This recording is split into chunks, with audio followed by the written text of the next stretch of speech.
Hi friends, ఈరోజు క్రిస్పీగా చాలా టేస్టీగా ఉండే మసాలా వడలు ఎలా తయారు చేసుకోవాలో చూపించబోతున్నానండి.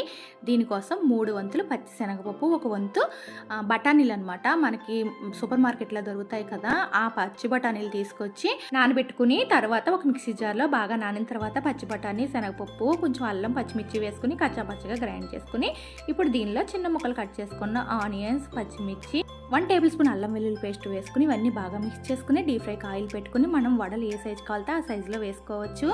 చాలా మంది మసాలా వడలు అంటే ఓన్లీ పచ్చిశనగపప్పు ఒకటి నానబెట్టి వేస్తారండి. అలా కాకుండా ఈ పచ్చి బఠానీలు కూడా నానబెట్టి మీరు వడలు వేసి చూడండి, చాలా బాగుంటాయండి, చాలా క్రిస్పీగా వస్తాయి.